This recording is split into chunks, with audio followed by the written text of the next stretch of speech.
प्रिय मित्रों, जय श्री कृष्ण। मैं आचार्य डॉक्टर विष्णु कुमार मिश्रा आपका स्वागत करता हूं।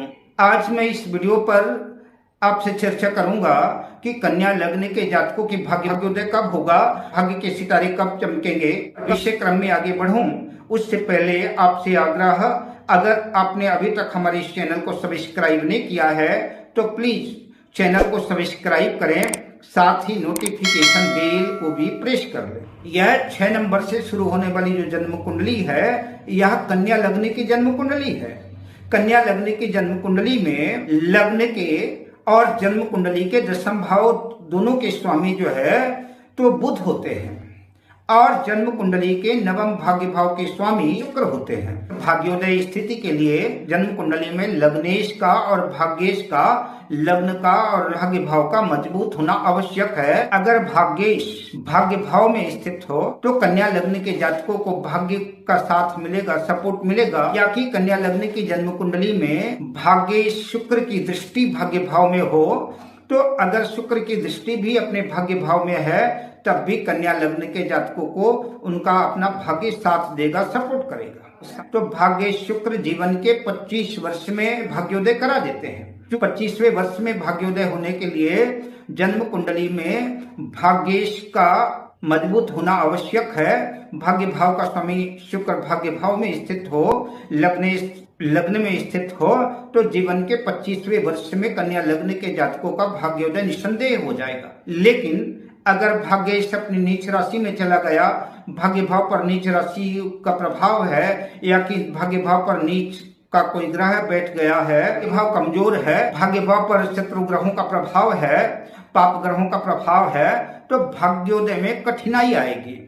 कन्या लग्न की जन्म कुंडली में लग्नेश बुध और भाग्येश शुक्र दोनों ही योग कारक हैं।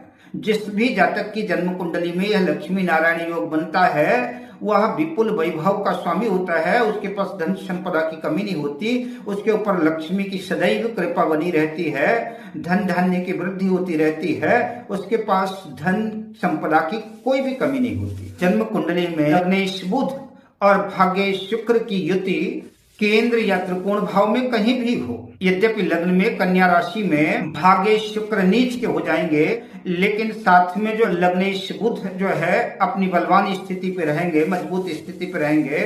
कन्या लग्न पर जो है बुध उच्च राशि में होंगे तो नीच भंग योग बन जाएगा। तो यह जो दुर्योग है भाग्येश के नीच होने का, वह सुंदर सुयोग में कन्वर्ट हो जाएगा, सुंदर संयोग में तब्दील हो जाएगा और नीच राजभंग योग बन जाएगा। जन्म कुंडली के सप्तम भाव पर मीन राशि पर बुध नीच राशि में चले जाएंगे, बुध नीच के हो जाएंगे। क्योंकि शुक्र यहाँ उच्च के जरूर होंगे, नीच राजभंग योग की स्थिति तो बनेगी, लेकिन नीच राजभंग योग प्रभावी इसलिए नहीं होगा, कारगर इसलिए नहीं होगा क्योंकि बुध स्वयं लग्नेश है। और अगर लग्नेश नीच राशि में चला गया तो कोई भी राजयोग जब बनता है तो ऐसी कंडीशन में लग्नेश का मजबूत होना आवश्यक है। तो सप्तम भाव को छोड़ करके केंद्रीय या त्रिकोण भाव में कहीं भी लक्ष्मी नारायण योग बनता है तो कन्या लग्न के ऐसे जातकों की भाग्योदय नित निरंतर होगी, भाग्य सदा सर्वदा साथ देगा और किसी चीज की इनके जीवन में कमी नहीं रहेगी। विपुल वैभव धन संपदा के स्वामी होंगे, दौलत शोहरत यश कीर्ति सब कुछ इनके पास होगी। या कि जन्म कुंडली में लग्न का स्वामी लग्नेश बुध स्वयं कन्या राशि में स्थित हो तो भद्र नामक पंच महापुरुष योग बनाएंगे। लग्नेश दशम भाव के भी स्वामी हैं, दशम भाव में भी बुध स्थित होते हैं तो वहां भी मिथुन राशि पर भद्र नामक पंच महापुरुष योग बनाएंगे। तो श्रेष्ठतम स्थिति तो ये होगी कि लग्नेश बुध लग्न में स्थित हों या कि जन्म कुंडली के दशम भाव में स्थित हों और भाग्येश भाग्य भाव में ही स्थित हों या कि जन्म कुंडली के सप्तम भाव में मीन राशि में स्थित हों तो शुक्र की उच्च राशि होगी। तो यह सर्वोत्कृष्ट भाग्योदय की स्थिति कन्या लग्न की जन्म कुंडली में बनेगी। ऐसे जातक अत्यंत भाग्यवान, विद्वान, ज्ञानवान, गुणवान और ऊंचे पदों पर सीए वगैरह बैंक आदि के क्षेत्र में, आईएएस आईपीएस आदि के क्षेत्र में भी, तो ये उच्च पदों पर ऐसे जातक पदस्थ होते हैं। ये ज्ञानवान होते हैं, ज्योतिष में रुचि होती है, विद्वान होते हैं और धर्म में भी इनकी रुचि होती है।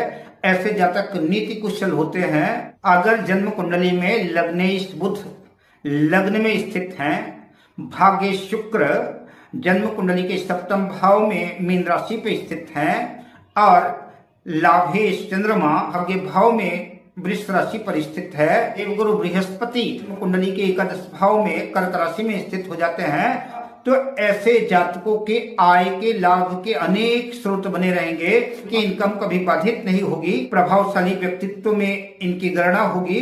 ऐसे जातक का व्यक्तित्व प्रभाव राजा महाराजाओं जैसा रहेगा। राजा महाराजाओं के जैसी ही इनके पास विपुल वैभव के स्वामी होंगे, सत्यवादी, धर्मात्मा और न्यायप्रिय होंगे और इनका भाग्य सदा सर्वदा इनका साथ देगा। ऐसे जातकों का भाग्योदय होता है और ऐसे जातक हर क्षेत्र में सफलता का परचम लहराएंगे। अब मैं आपसे लेता हूं विदा। मिलता हूं अगले वीडियो में शुभकामनाओं के साथ। जय श्री कृष्ण।